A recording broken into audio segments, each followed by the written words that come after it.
안녕하세요. 선문대학교 간호학과 슈가케어 연구팀입니다. 오늘은 몸이 아픈 날, 당뇨를 어떻게 관리해야 하는지 알아보겠습니다. 감기에 걸려 열이 나거나 구토와 설사로 식사를 제대로 하지 못하는 날이 있습니다. 이럴 때 밥을 못 먹었는데 약은 어떻게 해야 하지? 아픈데 혈당까지 재야 하나? 하고 고민할 수 있습니다. 혼자 계시는 어르신은 가족에게 미안한 마음에 아픈 것을 참고 넘기기도 합니다. 하지만 몸이 아프면 평소와 다르게 혈당이 올라가거나 내려갈 수 있습니다.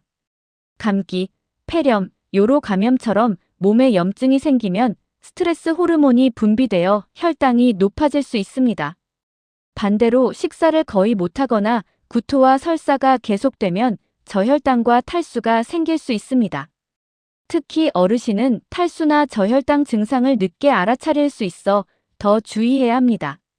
몸이 아픈 날에는 4가지를 기억하십시오. 혈당 확인하기, 물 마시기, 약은 확인하기, 그리고 혼자 견디지 말고 도움을 요청하기입니다. 먼저 혈당을 평소보다 자주 확인합니다. 일반적으로 약 4시간 간격으로 측정하지만 의료진에게 따로 안내받은 간격이 있다면 그 지침을 따릅니다. 예를 들어 오전 8시, 낮 12시, 오후 4시, 저녁 8시처럼 시간을 정해두면 헷갈리지 않습니다. 혈당을 잴 때마다 측정한 시간과 혈당값을 수첩이나 달력에 큰 글씨로 기록합니다. 다음은 수분 섭취입니다. 열이 나거나 구토와 설사가 있으면 몸에 수분이 부족해지기 쉽습니다. 심장이나 콩팥 질환으로 수분을 제한받지 않았다면 하루 전체 1에서 1.5리터 정도를 목표로 물이나 마실 수 있는 음료를 조금씩 자주 섭취합니다. 한 번에 많이 마시기 어렵다면 작은 컵으로 나누어 마셔도 됩니다. 소변이 평소보다 적게 나오거나 색이 진해지고 입이 마르거나 어지럽다면 탈수를 의심해야 합니다. 다만 심장이나 콩팥 질환으로 수분을 제한받은 분은 이 기준을 그대로 적용하면 안 됩니다. 반드시 의료진이 정한 하루 수분 섭취량을 지켜야 합니다. 가능하면 식사를 완전히 중단하지 않습니다. 평소 식사가 어렵다면 죽이나 미음, 부드러운 밥처럼 먹기 쉬운 음식으로 바꾸어 조금씩 나누어 먹습니다. 특히 인슐린이나 저혈당을 일으킬 수 있는 약을 사용하는 분이 거의 먹지 못한다면 혼자 판단하지 말고 의료진에게 약 복용 방법을 확인해야 합니다. 아프다고 당뇨약이나 인슐린을 임의로 끊거나 2배로 사용해서는 안 됩니다. 감염으로 혈당이 올라간 상태에서 약을 끊으면 심한 고혈당이 생길 수 있습니다. 반대로 식사를 거의 못하는데 약을 잘못 사용하면 심한 저혈당이 올 수 있습니다. 구토, 설사, 탈수가 있을 때는 일시적으로 조절이 필요한 약도 있습니다. 그러나 어떤 약을 중단하거나 줄여야 하는지는 사람마다 다릅니다. 따라서 약을 혼자 조절하지 말고 그날 바로 의료진이나 약사에게 확인하십시오.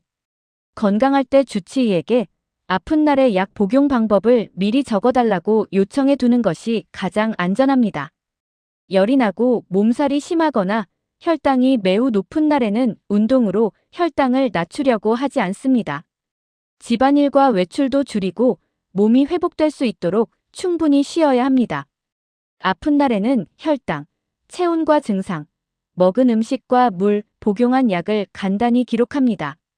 예를 들어 오전 8시, 혈당 230, 체온 38도와 기침, 죽 반그릇과 물 1컵, 당뇨약 복용처럼 한 줄로 적으면 됩니다.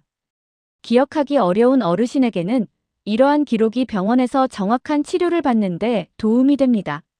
식전이나 공복 혈당이 250 이상으로 계속 나오거나 4시간 이상 물을 마시지 못하거나 마셔도 계속 토한다면 병원에 연락합니다. 구토와 고열, 오한이 계속되거나 설사가 하루 5번 이상 반복되는 경우에도 의료진의 도움이 필요합니다.